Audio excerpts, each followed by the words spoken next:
Quando tomei conhecimento que o coronel Afonso Plaza Vegas estava impedido de vir, em certo sentido regozijei, pois o inimigo se desmascarou e por isso mesmo mais facilmente pode ser denunciado.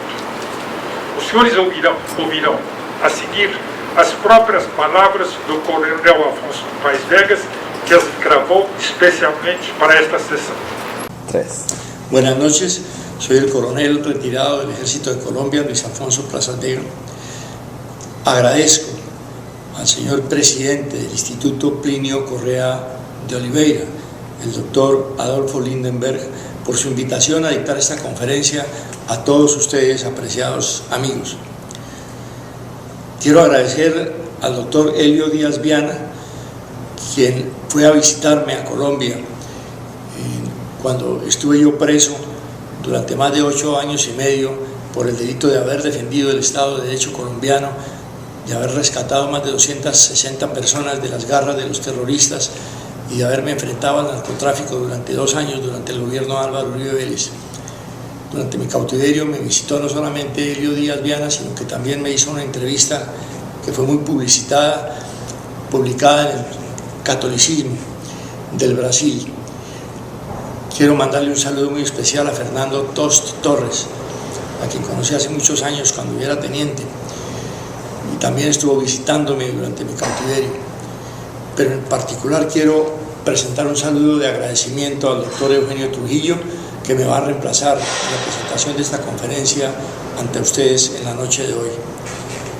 Tenía todo el entusiasmo de ir a manifestar a ustedes mis experiencias, no solamente en los hechos militares de armas, en la ocasión en que cumplimos con la tarea de defender la democracia en Colombia, sino para contarles la terrible experiencia de haber estado sufriendo un cautiverio de 8 años y medio por delitos que me imputaron sin haber cometido. En Colombia, en el año de 1985, los días 6 y 7 de noviembre, los criminales terroristas del M-19, movimiento creado por las FARC y el narcotráfico, asaltaron el edificio de las Altas Cortes,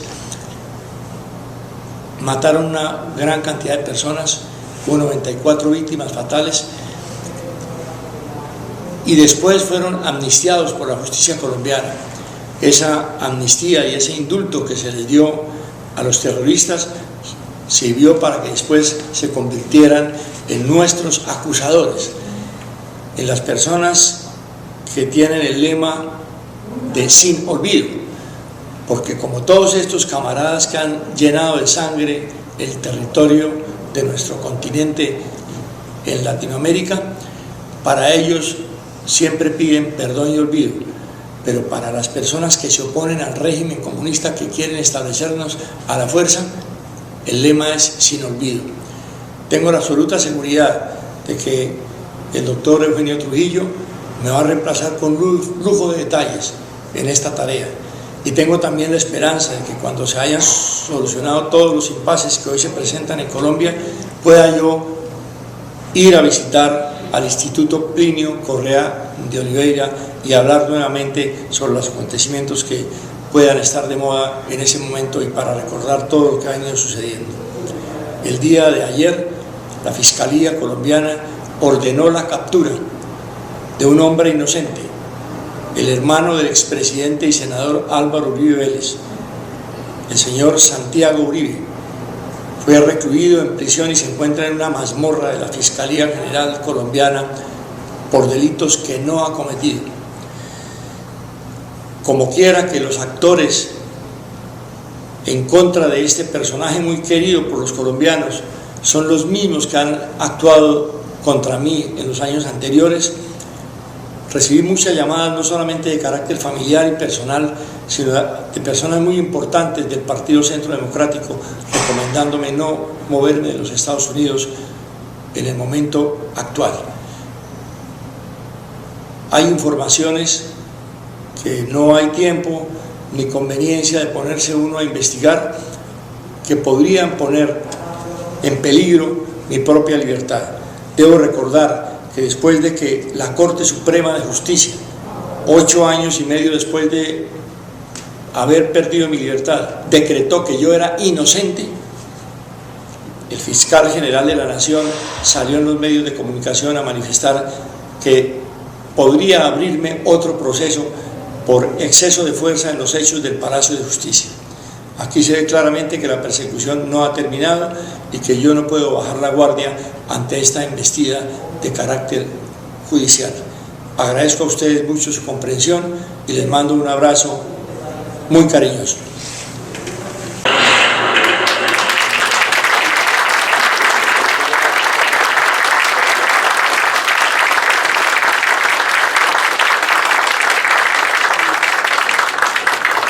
Para aqueles que não estão acostumados, o senhor Hélio Viana fez até uma tradução das palavras do Coronel Plazas.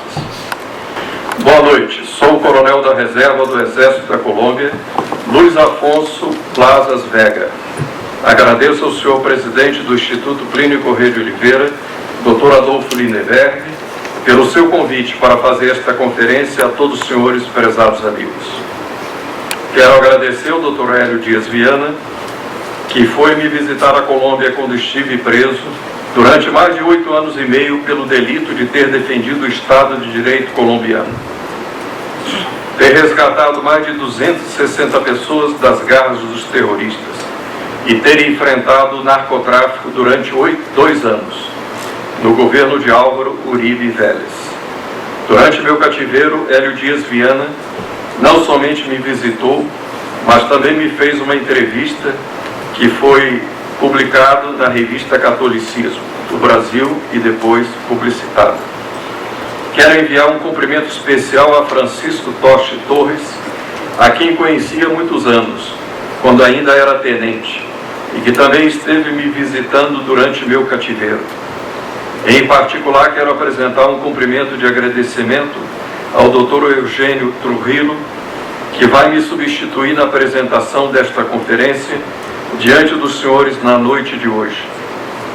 Tinha todo o entusiasmo de manifestar aos senhores minhas experiências, não somente nos fatos militares de armas, em ocasiões em que cumprimos com a tarefa de defender a democracia na Colômbia, como para contar-lhes a terrível experiência de ter estado sofrendo o cativeiro de 8 anos e meio por delitos que me imputaram sem tê-los cometido.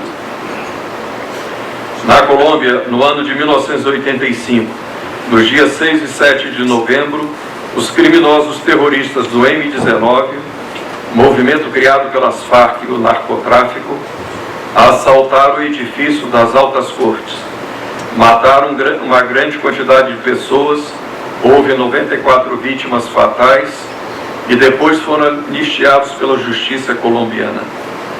Essa anistia e esse indulto que foi dado aos terroristas serviu para que depois eles se convertessem em meus acusadores.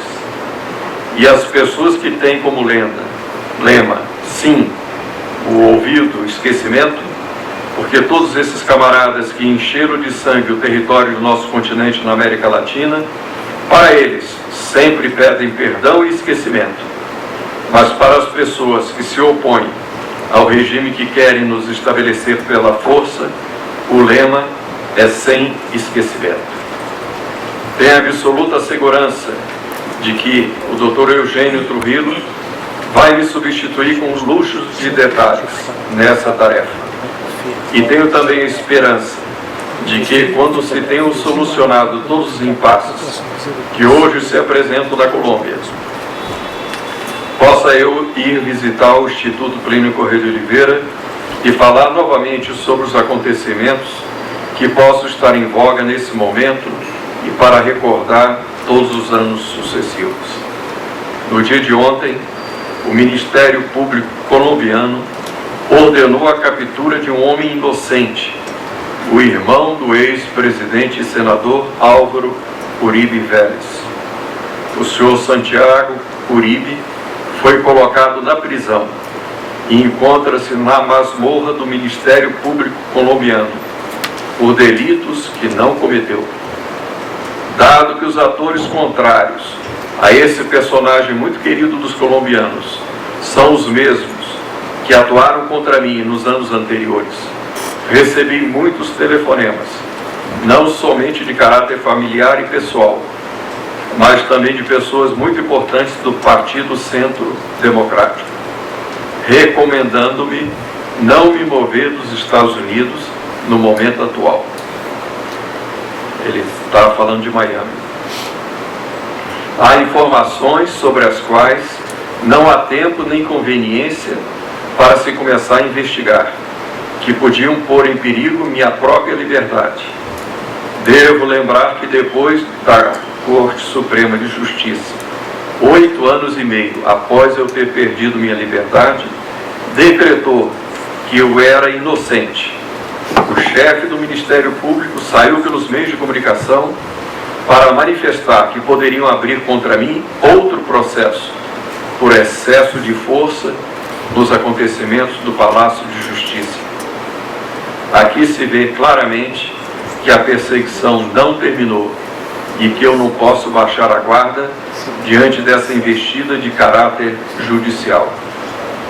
Agradeço aos senhores pela compreensão e envio-lhes um abraço muito carinhoso. Então a cadeira está vazia, mas é uma referência, uma simbólica pela ausência do Coronel Plazas, por mais essa perseguição que ele está sofrendo. Passo a palavra ao doutor Eduardo. O senhor Eugênio Trujillo agora vai nos expor, e eu vou dizer em 2 palavras, o currículo do senhor Eugênio Trujillo, que foi membro da TFP colombiana desde 1974. Membro. Foi vice-presidente da TFP colombiana desde 85 até 1999, quando esta cessou as atividades. Fundador e diretor da Sociedade Colombiana Tradição e Ação, desde 1999 até hoje. Esta associação, Tradição e Ação, é a continuadora na Colômbia da obra de Plínio Correia de Oliveira. O Sr. Eugênio Trujillo foi conferencista em vários países da América Latina, Estados Unidos e Europa. Autor de numerosos estudos ideológicos sobre a situação na Colômbia. E eu quero dizer aos senhores o seguinte, que o senhor Eugênio Trujillo, juntamente com outros filhos do Sr. Trujillo na Colômbia, fizeram na Colômbia aquilo que o Sr. Trujillo fez com os discípulos dele aqui no Brasil, que mudou os rumos da Colômbia, simplesmente isso. E ele agora vai falar de um dos lances mais importantes, que é este, mas seria interessante também que ele incluísse algo do que foi a luta da TP colombiana contra a Revolução. Sr. Eugênio Trujillo. Doctor Eduardo, muito obrigado por sus generosas palabras. Su Alteza Imperial, Bertrán, señores directores do Instituto Plínio Correia de Oliveira, señoras y señores. É para mí una honra muito grande poder falar a propósito dos fatos trágicos do Palacio de Justiça acontecidos no ano de 1985. Lamentablemente, a pessoa que protagonizou esos fatos não pudo estar aqui conosco. Ninguém pode relatar un gran acontecimiento melhor que o propio protagonista. Por eso es lamentable, es triste que por una situación jurídica terrible el coronel Plazas no ha podido estar connosco en esta noche. Sin embargo, es para mí una honra poder reemplazar a conferencia que él daría para todos nos, y entonces, en la ausencia del coronel Plazas, trataré de explicar los acontecimientos de 1985, porque no son una historia pasada que ya se esqueció para siempre. Son una historia presente porque en este momento na Colombia se está haciendo un proceso de paz que está reviviendo los hechos trágicos del Palacio de Justicia. Y hecha esta pequeña presentación, yo entro directamente en la materia. El coronel Plazas me pidió encarecidamente, y por eso fue el video que ustedes acaban de ver, que explicase a razón principal de la cual él tuvo que cancelar su viaje a Brasil. Cuando fue absuelto por la Corte Suprema de Justicia en diciembre pasado, él fue a los Estados Unidos y ha estado allí desde esa fecha hasta ahora. Y en la segunda feira pasada, el gobierno del presidente Santos, a través del Ministerio Público, ordenaron una persecución implacable contra el expresidente Álvaro Uribe y contra todas las personas que con él gobernaron a Colombia durante 8 años entre 2002 y 2010. A Pessoa, que fue objeto de esa captura y que en este momento está encarcelada, es el propio hermano del presidente Uribe. ¿Por qué está preso? Porque hace 22 años, escuchen bien, que no es un exagero, hace 22 años corren rumores en Colombia de que él participó en varios asesinatos. En 3 oportunidades, el Ministerio Público archivó las denuncias porque no había encontrado una sola prueba para justificar la detención del hermano del presidente. Pero, como el presidente Uribe, durante 8 años que fue presidente de Colombia, fue el enemigo implacable de las FARC, hoy la izquierda le quiere pasar una cuenta de cobro tratando de encarcelarlo a él, cosa que no pueden porque tiene un fuero especial como expresidente de la República. Pero sí pueden meter preso a su hermano. Y sí pueden meter preso también al coronel Plazas Vega, porque ya el Ministerio Público lo anunció, que pretendían abrir un nuevo proceso contra él por uso excesivo de fuerza en el rescate del Palacio de Justicia. ¿Qué crimen es uso excesivo de fuerza?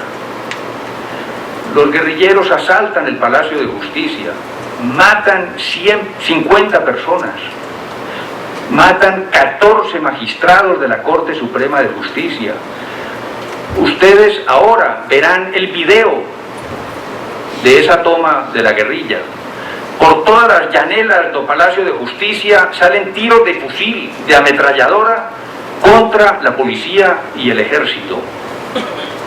El coronel Plazas Vega comanda la operación de rescate del Palacio y eso es uso excesivo de fuerza.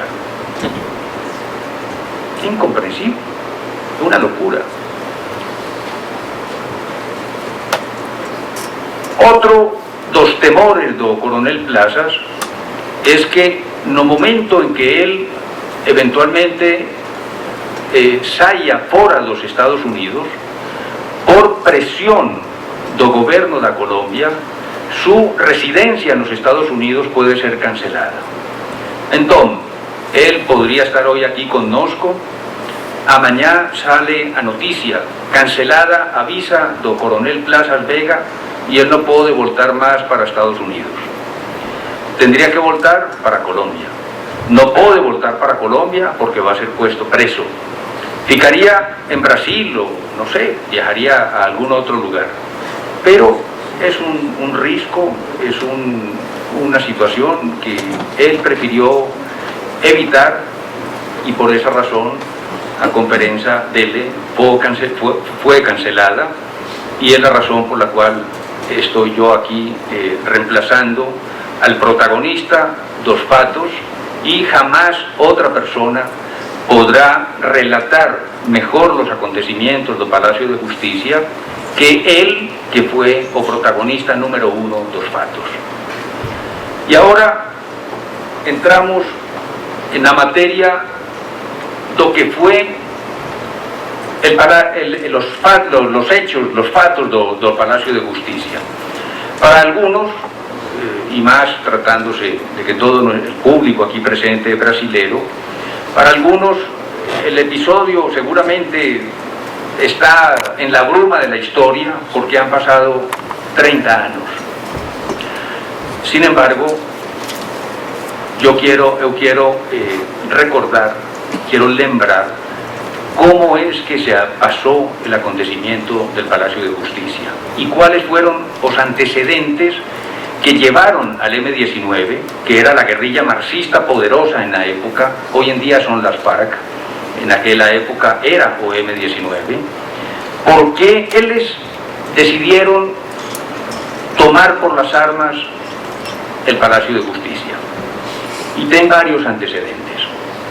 En el año 81, 82, cuando recién o M-19 comenzó su acción terrorista, asaltaron a Embaixada da República Dominicana en Bogotá. Había una celebración muy importante da República Dominicana y todo o cuerpo diplomático acreditado en la Colombia estaba presente en esa recepción. O embaixador dos Estados Unidos, o nuncio apostólico, o embaixador de Brasil con certeza, todos los embajadores latinoamericanos y muchos funcionarios del gobierno colombiano, porque era una celebración muy importante. El M-19 asaltó la embajada, tomó rehenes a todas las personas que estaban en esa fiesta, en esa celebración, y los mantuvo en cautiverio por cerca de 2 o 3 meses. No me lembro, pero fueron 3 meses. Los ojos del mundo entero se volcaron sobre la embajada de República Dominicana en Bogotá. 40 embajadores cautivos, la prensa mundial, noticieros, reporteros del mundo entero, y todos los días salía un guerrillero del M-19, se paraba en la puerta de la embajada y leía un comunicado para los medios de comunicación. Los guerrilleros están bien de salud, los embajadores están perfectamente bien, el embajador de tal país está enfermo, por favor que la Cruz Vermelha traiga un remedio, y eso durante 3 o 4 meses. Fue una vitrina mundial para el M-19 y eso fue lo que hizo conocida esa organización terrorista en el mundo entero. Primer antecedente. Segundo antecedente. En el mismo año de la toma del Palacio de Justicia, en Nicaragua, los señores recuerdan que existía una guerra civil de un gobierno dictatorial de Somoza, y existía una guerrilla marxista llamada el Partido Sandinista, que estaba en lucha también en Nicaragua por el poder. Los sandinistas, ese mismo año de la toma del Palacio de Justicia, asaltaron el Parlamento de Nicaragua y crearon una crisis política de tal magnitud que el dictador Somoza renunció y los sandinistas se tomaron el poder en Nicaragua. Ellos pretendían hacer exactamente lo mismo en Bogotá: tomar el Palacio de Justicia, derrocar al presidente constitucional de Colombia y tomarse el poder por la fuerza de las armas. Ese era el plan, para eso estaban preparados y exactamente eso fue lo que hicieron. Y un tercer antecedente muy importante. El Palacio de Justicia fue en 1985. en el año 85, en el año 1982, 3 años antes de este episodio, el gobierno de Colombia, encabezado por el presidente Belisario Betancur, comenzó el primer proceso de paz adelantado entre el gobierno de Colombia y las guerrillas. En ese proceso de paz se acordó el indulto y la amnistía de todos los guerrilleros del M-19 que estaban presos. Ellos, durante años, habían matado, secuestrado, destruido poblaciones, robado unas armas del ejército, 5.000 fusiles del ejército. Ellos fueron un día y robaron de una guarnición militar, y la acción de la justicia, de la policía, del ejército había logrado capturar a unos 200 guerrilleros del M-19 que estaban en la cárcel. El presidente Betancur, el Congreso de Colombia, la Corte Suprema de Justicia de Colombia, consideró que la mejor forma para obtener la pacificación definitiva de Colombia era concediendo una amnistía total a los miembros del M-19. Y todos los que estaban presos quedaron libres. En 1982, el 9 de noviembre, la TFP, la Sociedad Colombiana de Defensa de la Tradición, Familia y Propiedad, publicó un manifiesto en los principales periódicos del país, 9 jornales de Colombia, los más importantes de Colombia. Publicó un manifiesto de una página entera. Título: Amnistía a los guerrilleros. 2 puntos. Medida de pacificación o transferencia da guerrilla do fundo das selvas ao corazón das cidades. Fue una gran acción de la TFP colombiana, orientada por el doctor Plinio Correa de Oliveira, en el sentido de aconsejar a la TFP de Colombia realizar ese acto de rechazo a una medida absurda y loca que iba a conducir al país al caos. Se hizo la denuncia, 1982. 3 años después, el M-19 asalta el Palacio de Justicia, con una paradoja que ustedes van a ver en el video que va a ser pasado a continuación sobre la toma del Palacio. El presidente de la Corte Suprema de Justicia tuvo que asignar el documento concediendo el indulto y la amnistía a los guerrilleros. La Corte en pleno, compuesta por 24 magistrados, firmó ese documento queriendo garantir a paz para Colombia, pensando que un acto de benevolencia, de amistad, de cordialidad con los guerrilleros garantizaba a paz para el país. ¿Qué hicieron los guerrilleros una vez que salieron de la cárcel? ¿O qué hicieron una vez que obtuvieron la libertad? Menos de un año después de quedar libres, un grupo armado, radicalmente armado, toma por la fuerza de las armas el Palacio de Justicia, mata, fusila a todos los magistrados que les habían concedido la libertad un año antes y lanza a Colombia en el caos. Los señores dirán, no, Colombia debió aprender esa lección. No aprendió. Hoy Colombia está en un nuevo proceso de paz con las FARC. Y los señores, atérrense. El ministro de Justicia de Colombia hoy hoy, es filio del presidente de la Corte Suprema de Justicia del año 85. Alfonso Reyes Echandía era el nombre del presidente de la Corte asesinado. Yesid Reyes es el ministro de Justicia hoy. El padre fue asesinado con dinamita que fue colocada en su cuerpo y fue dinamitado junto con los otros 14 magistrados. El hijo hoy es una de las piezas claves fundamentales para hacer un proceso de paz con las FARC que es mucho peor que lo que pedía el M-19 hace 30 años atrás. Pero eso lo vamos a ver después de ver el video del asalto al Palacio de Justicia.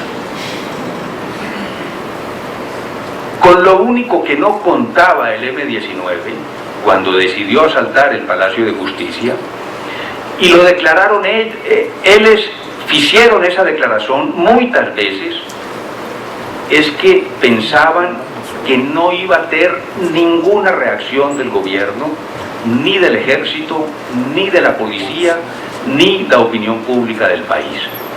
Si ellos 2 o 3 años antes habían hecho la toma de la embajada y todo el mundo se rindió a sus pies, ellos pensaban que con el Palacio de Justicia Colombia también se iba a postrar ante las exigencias do M-19.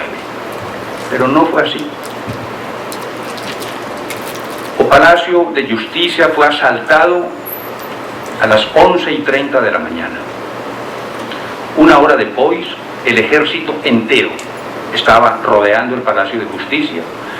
La operación fue comandada por nuestro coronel Alfonso Plazas Vega y durante 72 horas, 3 días continuos, de día y de noche, los disparos iban del ejército al palacio y del palacio al ejército. Una batalla tremenda para rescatar el Palacio de Justicia. La batalla terminó en que el ejército consiguió rescatar 250 rehenes, mató a unos 50 guerrilleros que fueron los que hicieron la operación, y los guerrilleros, antes de ser muertos, asesinaron a unas 40 personas, entre ellos los 14 magistrados de la Corte que estaban en ese momento en el Palacio de Justicia. Esa operación fue dirigida por el coronel Plazas. Y desde ese día comenzó un martirio judicial para él, porque toda la izquierda de Latinoamérica, y miren ustedes que San Pablo tiene un papel importante en esa persecución contra el coronel Plazas Vega, quien ideó la estrategia de reducir a los militares que combaten la subversión en toda América Latina, fue el Foro de San Pablo, una organización comunista inspirada en ideales profundamente marxistas que ha influido en la comunización de Venezuela, de Ecuador, de Argentina, de Chile, de Bolivia y por supuesto de Colombia, también de Brasil. El principio de que todo militar, todo empresario y todo político que asuma una posición ideológica y política de derecha debe ser perseguido y encarcelado por la justicia, es un principio del Foro de San Pablo. Y lo están haciendo. Este hombre, que salvó al Palacio de Justicia, desde hace 30 años está siendo perseguido en Colombia como un asesino, como un terrorista, como un carnicero. Él es el culpable de los 100 muertos del Palacio de Justicia. ¿Y dónde están los terroristas del M-19? fueron indultados. Después fueron ministros de Estado, gobernadores, prefeitos, senadores, diplomáticos. Ninguém en el mundo les pide cuentas por el crimen que cometieron. Los reciben en los palacios de gobierno de todas las naciones del mundo. Estuvieron en la Casa Blanca, están con el rey de España, visitan el Elíseo en París,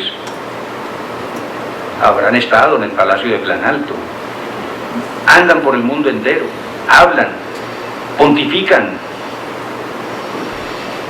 y fueron los que mataron a los magistrados del Palacio de Justicia. La operación, desde el punto de vista militar, fue absolutamente exitosa. En el Palacio de Justicia había cerca de 400 personas. 250 fueron liberados sin ningún peligro. Los 50 terroristas que crearon esa confusión y cometieron ese crimen espantoso fueron muertos en combate, en un combate legítimo. Los señores van a ver en el video disparos descomunales que salen de todas las ventanas del Palacio de Justicia contra los soldados. ¿Quién puede llegar ahí con una bandera blanca y decir, oiga, que acabe esto? Exceso de fuerza en el rescate del Palacio de Justicia. ¿Qué es eso? Incomprensible. Cuando aconteció el rescate del Palacio de Justicia, de nuevo ATFP de Colombia, orientada por el doctor Plinio, publicó un manifiesto del cual tengo aquí una fotocopia. La guerrilla, la lúgubre luz de un crimen inmenso, publicado en todos los jornales de Colombia, no día 10 de noviembre. O asalto al Palacio de Justicia fue 4, 5 y 6 de noviembre. El 10 de noviembre la TFP publicó esto en todos los jornales de Colombia. Leo un trechín. Al hacer un análisis superficial de los acontecimientos, se tendría a impresión de que a solución radical es siempre a más cruel. Triste ilusión dos espíritus vacilantes e indefinidos, a los cuales puede parecer que toda actitud categórica es por eso mismo reprobable. A la luz del trágico y reciente episodio, queda bien claro o contrario. A única forma de enfrentar el asalto al Palacio de Justicia era facendo o que fez o Coronel Plazas. Pegar los tanques, eso les van a ver en el video, entre otras cosas, tanques brasileros, fabricación brasilera. Pegó los tanques, la escuela de caballería, que es la escuela de tanques, fica a unos 10 kilómetros de la Plaza de Bolívar, que es la plaza principal de Bogotá. Ni bien se supo a noticia de que OM-19 pegó el Palacio de Justicia, el ejército dio la orden, no puede. Tanques, helicópteros de policía, tropas a pie, todo el mundo tiene que rescatar el Palacio de Justicia al precio que fuera. Colombia no puede claudicar ante una exigencia de OM-19. A guerrilla, no momento do asalto al Palacio de Justicia, entregó a los medios de comunicación un comunicado de prensa diciendo o que ellos querían. Primero, que el presidente de la República se hiciese presente en el Palacio de Justicia. Él es, ¿con qué autoridad iban a juzgar al presidente de la República? Si el presidente hubiera ido, lo mataban. Ellos querían una reivindicación social del M-19 ante el pueblo colombiano. Querían que el gobierno publicase un manifesto do M-19 en todos los periódicos, en todos los jornales de Colombia. Ellos querían que el Congreso compareciese al Palacio de Justicia para juzgar a los congresistas. Ellos querían el poder en Colombia. O asalto al Palacio de Justicia fue un golpe de Estado. Y el único factor que los guerrilleros no tuvieron en cuenta era que dentro del ejército tiñan varias personas, muchas personas, que no iban a permitir un golpe de Estado de la guerrilla comunista en la Colombia. Y esa responsabilidad recayó por entero en el coronel Plazas Vega. Tomó su tanque, anduvo 10 kilómetros desde la escuela de caballería, llegó a la Plaza de Bolívar, dispararon los tanques contra el Palacio de Justicia. Un tanque donde iba el coronel Plazas tumbó la puerta del Palacio de Justicia, entraron, llegó la tropa y comenzó la reconquista del Palacio de Justicia por cuenta del ejército de Colombia. Antes de ver el video, tengo un dato muy importante que es preciso tener en consideración. Para hacer ese asalto al Palacio de Justicia, o M-19 fez una alianza con el narcotráfico. En la época, el gran capo del narcotráfico era Pablo Escobar, famoso, conocido. Pablo Escobar financió la operación del Palacio de Justicia. ¿Con qué condiciones? En ese momento, la Corte Suprema de Justicia estaba analizando el tratado de extradición de Colombia con los Estados Unidos. Estados Unidos pedía la extradición y la entrega de los terroristas, de los narcotraficantes.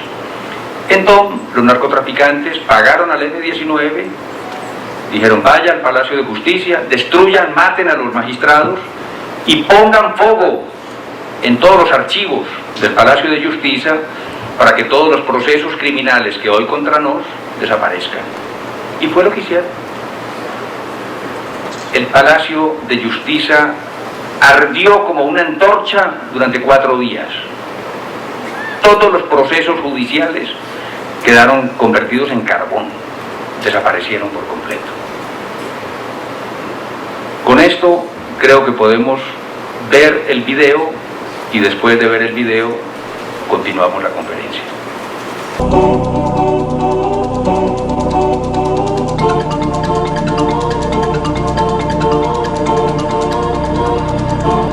Fueron los días 6 y 7 de noviembre de 1985, cuando los terroristas del M-19 se tomaron a sangre y fuego el Palacio de Justicia.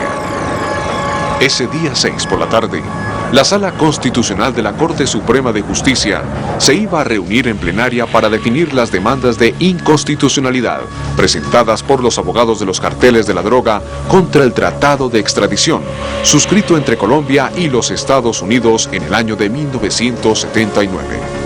Este tratado había sido ratificado por la Ley 27 de 1980 y por ese conducto habían sido extraditados importantes capos del narcotráfico, como el conocido Carlos Leder Rivas. Estas extradiciones generaron la creación de un grupo criminal llamado Los Extraditables, cuyo lema era: más vale una tumba en Colombia que una cárcel en los Estados Unidos. Este grupo de delincuentes comenzó entonces a intimidar a los magistrados que eran miembros de la Sala Constitucional, con el fin de que apoyaran las demandas que cursaban en la Corte contra la ley de extradición. De lo contrario, estos serían asesinados o secuestrados. Estos magistrados aparecieron señalados en los planes hechos por el M-19 para la ocupación del Palacio de Justicia como los rehenes fundamentales de la toma, mostrando con esto que existía una comunidad de intereses marcados entre el M-19 y los narcotraficantes. Con un metódico plan de ocupación, esta agrupación subversiva ingresó al templo sagrado de la justicia y ocupó por completo el lugar, tomando como rehenes a un sinnúmero de magistrados, empleados y visitantes que se encontraban en ese momento dentro de las instalaciones. La acción de las tropas para contrarrestar esta arremetida no se hizo esperar, y unidades blindadas llegaron a la Plaza de Bolívar. Ocuparon el sector y después de recibir la orden presidencial de rescatar el palacio y liberar a los rehenes, empezaron la ofensiva militar. 4 fueron los vehículos blindados que ingresaron al Palacio de Justicia y que a su... Quiero pedir que no se me acerquen mucho porque todavía hay resistencia en ese sector. En segundo lugar, quiero manifestarles que la situación está perfectamente controlada. El comandante de la 13ª está adentro dirigiendo las operaciones. Los comandantes de 3 de las unidades están también adentro dirigiendo las operaciones. Hemos tenido algunas bajas, pero la gran mayoría de las bajas son de ellos y sobre todo hemos rescatado la casi totalidad, yo creo que la totalidad de los rehenes que se encontraban vivos. En este momento, ¿cómo está la...?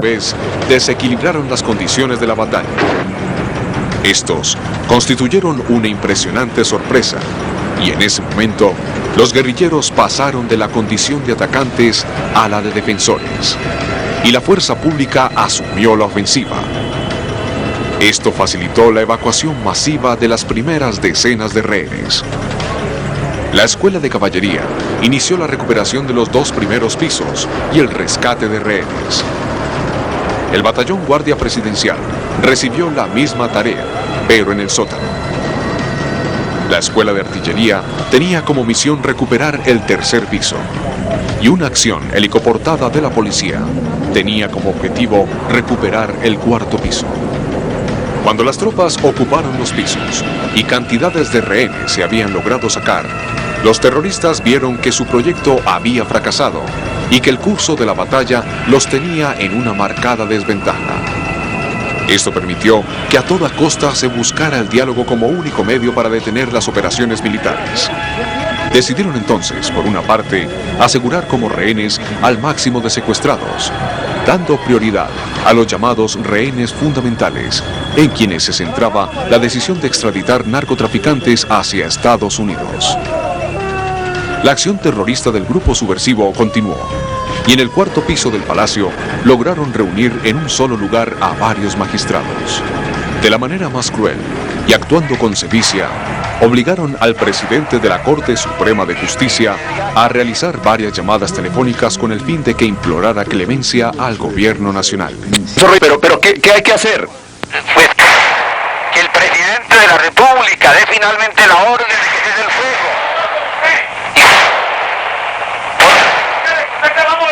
Inmediatamente. Pásame el teléfono, magistrado. Un momento, por favor, un momento. Su voz se silenció. Sus súplicas no se escucharon más, y todos los magistrados que estaban allí fueron cobardemente asesinados. Una vez los subversivos cumplen con este objetivo, proceden a incendiar los expedientes sobre narcotráfico que reposaban en las oficinas de los magistrados, y algo aún más importante, el estudio de la demanda de inexequibilidad del tratado de extradición. Al no poder controlar el fuego, este se extendió al 4º piso del palacio y posteriormente a toda la edificación. Los combates continuaron hasta que la fuerza pública tomó el control absoluto de la situación. Quienes elaboraron el plan de tomarse el poder por las armas seguían vivos. Ellos no participaron en la batalla. La flor y nata de sus combatientes estaban muertos. Para quienes realizaron el asalto, hubo 2 tipos de resultados. Uno militar, que fue un terrible descalabro, y uno político, que fue el comienzo de una nueva forma de lucha. El M-19 y sus patrocinadores internacionales llegaron a la conclusión de que la búsqueda del poder por las armas debía terminar. Para las instituciones democráticas, esta era la mayor afrenta sufrida por fuerza de las armas, y para la justicia colombiana en particular, esta afrenta no tiene antecedentes. Creo que el video es tan impactante que para por sí solo.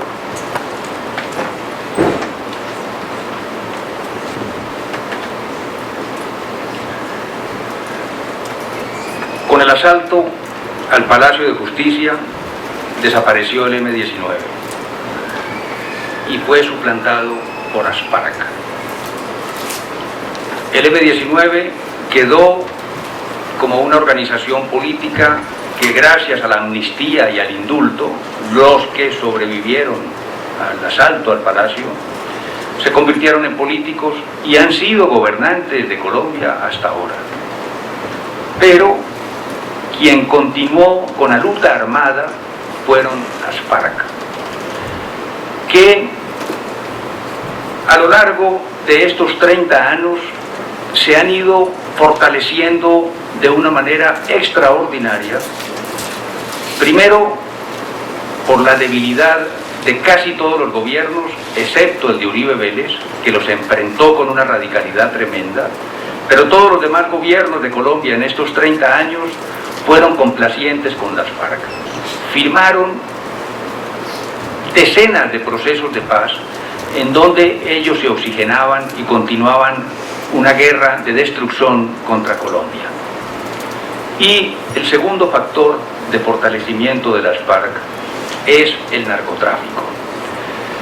Con el desaparecimiento dos carteles de droga en la Colombia, o único cartel que ficó con vida fue o cartel das FARC.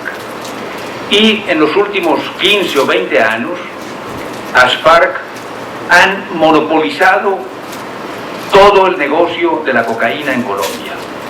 Producen, exportan la coca, la venden a los carteles de droga de México y la venden también a los carteles de droga que funcionan dentro de los Estados Unidos y que comercializan la droga en el territorio de ese país.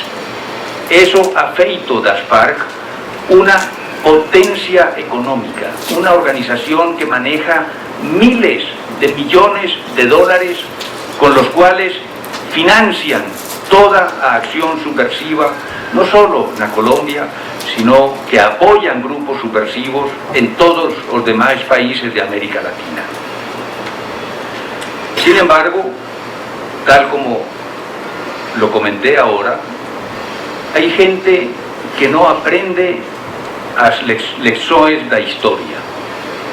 Ese hombre que apareció ahí en el video, el presidente de la Corte Suprema de Justicia, en una grabación que existe, mas que no está completa, imploraba ante los micrófonos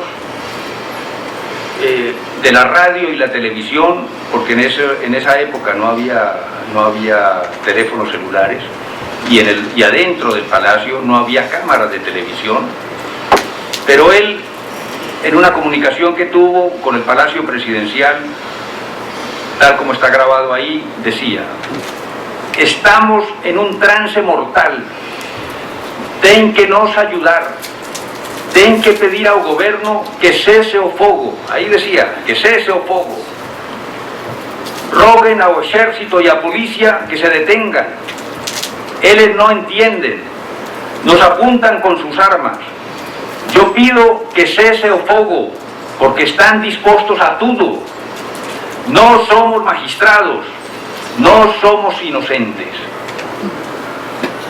Él se proclama inocente y él fue quien sacó a esos bandidos de la cárcel para que un año después esos bandidos fueran a matarlo a él, a 13 magistrados más de la corte y a 40 o 50 personas más inocentes, esos sí inocentes, que estaban ahí haciendo trámites judiciales en el Palacio de Justicia. El presidente de la República firmó la ley de amnistía. O Congreso de la República firmó la ley de amnistía. O propósito era pacificar a Colombia. Y el resultado obtenido es que la violencia en Colombia se multiplicó por no sé cuánto. Y desde ese día hasta hoy, el M-19, las FARC y el ELN, que es otro grupo guerrillero y terrorista, no han feito otra cosa sino desangrar a Colombia y a todos los países vecinos. ¿Se consigue así a paz? No se consigue. Ophilio de este hombre hoy es uno de los promotores principales de los nuevos acuerdos de paz con las FARC. Y esos acuerdos sobre los cuales Tradición y Acción, que es la entidad que reemplazó a TFP colombiana, que, en fin, lamentablemente, por los acontecimientos que los señores saben, dejó de actuar en 1999. Hoy en día, lo que exigen las FARC, lo que se está negociando en Cuba con las FARC, es 100 veces más que lo que pedía el M-19 al asaltar el Palacio de Justicia. Ellos pedían justicia social. Ellos pedían la publicación de un manifiesto en los principales jornales de Colombia. Ellos pedían juzgar al presidente de la República. Niñerías. Eso no es nada. Hoy quiero relatar a ustedes cuáles son las exigencias de las FARC en las actuales negociaciones que se están haciendo en Cuba. Primero, las FARC no entregan las armas. ¿Qué negociación es esa? No entregan las armas, conservan las armas. La garantía de que los acuerdos se cumplan es que las FARC conservan las armas. Van a hacer dejación, una palabra española que nadie sabe qué quiere decir, pero en teoría ellos van a dejar las armas ahí, al lado, y el día que consideremos, dicen ellos, que no están caminando los acuerdos de paz, volvemos a pegar las armas. Segundo, legalización del tráfico de droga. Legalización de las fortunas producidas pelo narcotráfico que están en poder de las FARC. Ninguém, en ningún lugar del mundo, puede investigar las fortunas de las FARC producto del narcotráfico. A amnistía que el M-19 pidió en los días de asalto al Palacio de Justicia, la piden las FARC para sus propios capitales criminales. ¿Dónde está esa fortuna? Millones, miles de millones de dólares. ¿Dónde están? En Panamá, en Europa, en Suiza, en Estados Unidos. Según algunos, la cocaína se distribuye por arte de magia en los Estados Unidos. Ninguém comercializa cocaína en Estados Unidos. ¿Cómo es que cualquier rapaz, cualquier persona en los Estados Unidos puede comprar cocaína? Cualquiera. ¿Cómo? ¿Quién la lleva? ¿Quién la transporta? ¿Quién la vende? ¿Quién toma el dinero producto de la venta de esa cocaína? Se producen millones de kilos de cocaína, entran a Estados Unidos. ¿Cómo? ¿En qué avión? ¿En qué barco? ¿En qué tren? ¿En qué automóvil? Pero todo el mundo sabe que quien desee comprar cocaína en los Estados Unidos la puede comprar en la esquina de su casa. Cada ración de cocaína que se vende en Estados Unidos representa dinero para las FARC. Y en este acuerdo, ellos exigen amnistía para los capitales, para el capital y para el dinero de las FARC. Así se consigue la paz. Tercero, impunidad total para todos los procesos judiciales en que ellos están incursos. Si se suman los años de sentencias judiciales contra miembros de las FARC, da más de 5.000 años. 5.000 años, no es brincadera. Uno está condenado a 50 años, otro a 80, otro a 20, otro a 10, otro a 5. Suma todo, da 5.000. De un día para otro cesan todas las acciones judiciales contra ellos. Fican indultados. Es lo que ellos llaman justicia transicional.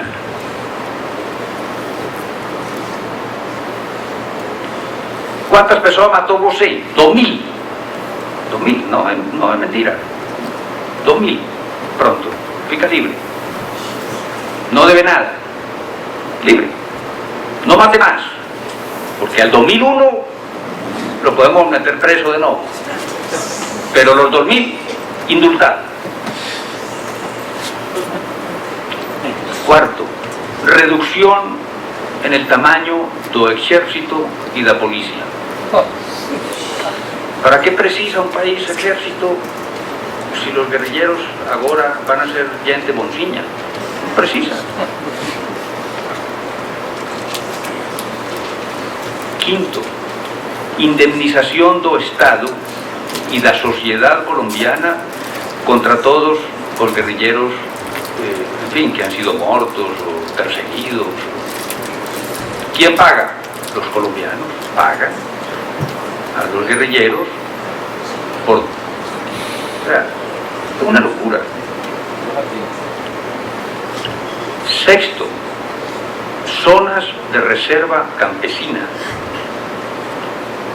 As FARC exigen 80 regiones na Colombia donde ellos puedan estar sin perigo ninguno de tener policía y ejército cerca. Son repúblicas independientes dentro de Colombia. 80. O gobierno dice que 80 es mucho, que está considerando dar 8. No han definido cuántas son. Se define en la próxima semana porque tienen que aprobar una ley no Congreso de la República para definir cuántas son las regiones y dónde pican, dónde van a ser ubicadas. ¿Quién va a querer morar perto de una región de esas? Ninguém. A lo mejor no les dan 80. Puede ser que el Congreso apruebe 40, 20, 10, las que sellan. Pero exigen eso, impunidad total en esas regiones.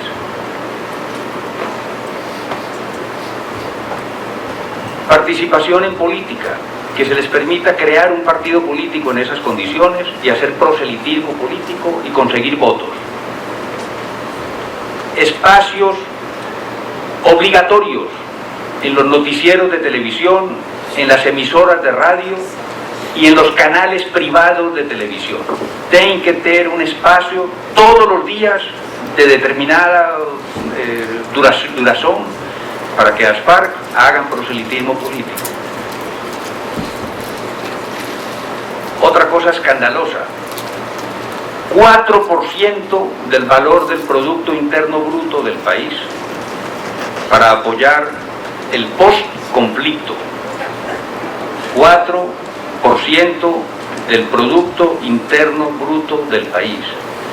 Eso da 20.000 millones de dólares por año y ellos exigen que eso sea por 10 años. O sea, 200.000 millones de dólares para el post-conflicto manejados por las FARC. 200 millones. Una cifra astronómica. Esto es peor que el asalto al Palacio de Justicia. La comunización de Colombia que se trató de hacer asaltando al Palacio de Justicia es así de pequeña comparada con lo que hoy en día las FARC le están exigiendo al país. Y el gobierno está aceptando todas las exigencias. Llevan 3 años reunidos en Cuba, en donde todos los días exigen, imponen condiciones y el gobierno acepta las condiciones.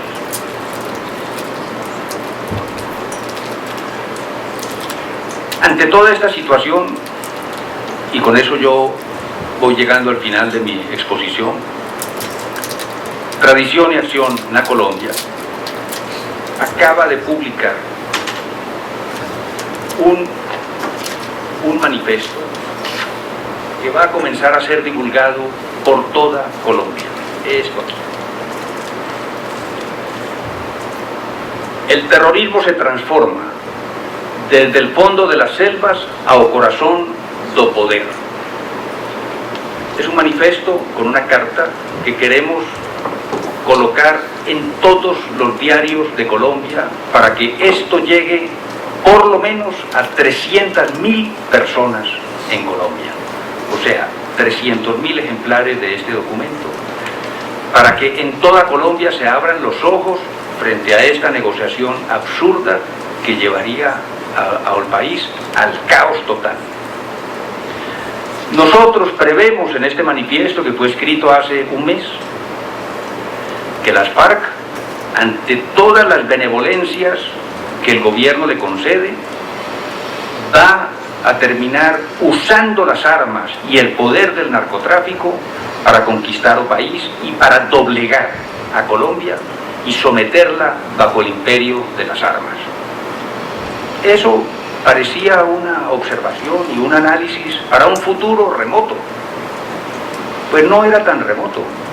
Hace una semana se desató un escándalo monumental porque en una región apartada de Colombia, cerca de la frontera con Venezuela, el gobierno, con el ejército, con la policía, con las autoridades locales, permitió que se hiciera un acto político de las FARC, al cual salieron de Venezuela 300 guerrilleros armados, pasaron la frontera, llegaron a la población colombiana, estuvieron un día entero haciendo proselitismo político, todos armados, ametralladoras, granadas, bazucas, armamento el más moderno y sofisticado que existe. El gobierno contrató unos ómnibus y trajeron la población de todos los sectores aledaños para llevarlas obligadamente a escuchar la propaganda política de las FARC. Como había muchos guerrilleros y no tenían que comer, entonces fueron a Iperto y robaron no sé cuántas cabezas de gado y mataron y dieron comida para todo el mundo, robando el gado de, en fin, algún facendeiro ahí perto. Esa es la política de las FARC. Se desató un escándalo tremendo. ¿Cómo? Entonces, ahora las FARC van a llegar a esas 80 regiones de Colombia así. Armas, granadas, bazucas, amenaza, intimidación. No hay ejército, el Estado lo retiró. No hay policía, o Estado retiró a policía. Y ellos, los guerrilleros, van a decir, ahora la política es así. Usted tiene que votar por fulano. Y fulano que no nos gusta lo matamos. Porque lo han hecho así durante 30 años, 40, 50 años. Entonces, por eso considerábamos muy importante que el coronel Plazas expusiera esta situación. Porque él, en el momento adecuado, intervino con el apoyo del ejército y de todo el pueblo colombiano, y salvaron a Colombia de esa hecatombe que fue el Palacio de Justicia. ATFP en Colombia en la época hizo una enormidad de campañas alertando por ese camino solo puede aumentar la violencia. Pues ven, a pesar de todo eso que se hizo en la época, hoy ellos repiten la dosis. Quieren que Colombia entera claudique ante las exigencias de las FARC y pretenden que con estas condiciones el país se va a pacificar.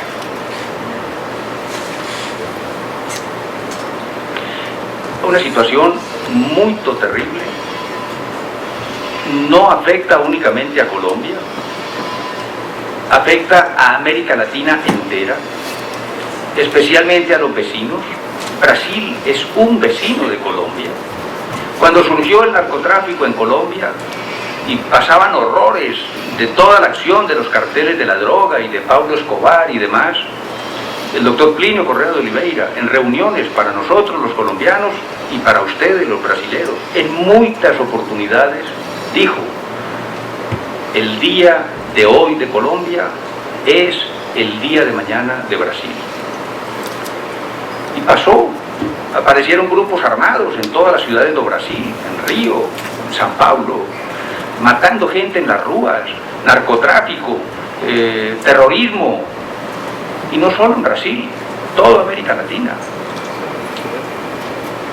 Por eso, nuestra voz de alerta,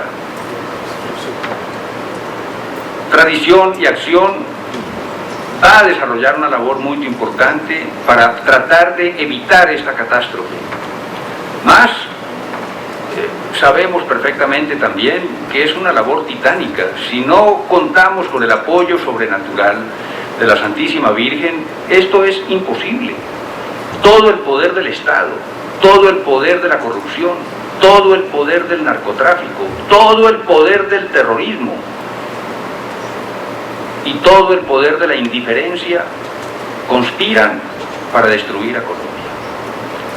En la medida en que podamos hacer algo, en esa medida se salvará Colombia y se salvarán los demás países también, porque esto no es una amenaza solo de Colombia.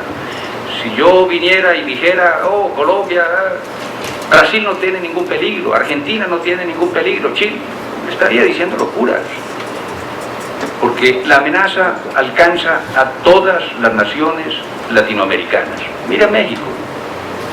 ¿Quién iba a pensar que México estuviera...? En fin, a propósito de México, yo termino mi exposición con un episodio que me impresionó de una manera extraordinaria a propósito de la Virgen de Guadalupe. Tuve la oportunidad de estar el año pasado y, en fin, conocí a Guadalupe, como todos nosotros conocemos, pero hay algo que me llamó mucho la atención y que yo quiero compartir con ustedes aquí. Cuando Nuestra Señora apareció al indio Juan Diego, le mandó a hacer unas cosas.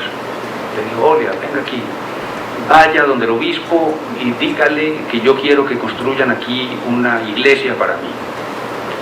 Y Juan Diego fue y volvió.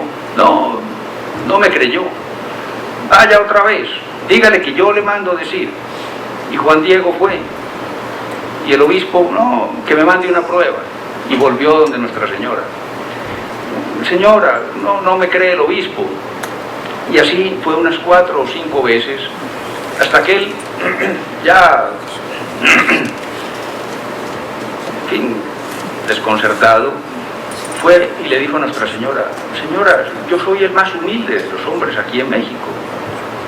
Aquí hay nobles, aquí hay letrados, aquí hay españoles, aquí hay caciques, aquí hay príncipes indios.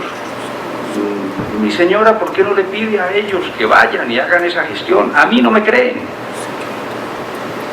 Y Nuestra Señora le respondió a Juan Diego y le dijo: Juanito,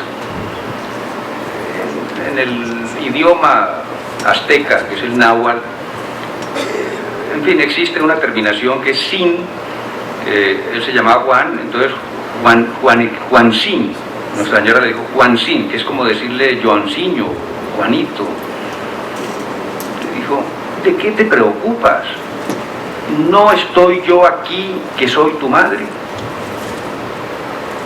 Y Juan Diego, una vez que Nuestra Señora le dijo: ella es mi madre, es la reina del cielo, ella me manda, ella sabrá por qué lo hace. Entonces fue, hizo lo que tenía que hacer y consiguió hacer lo que Nuestra Señora le pedía.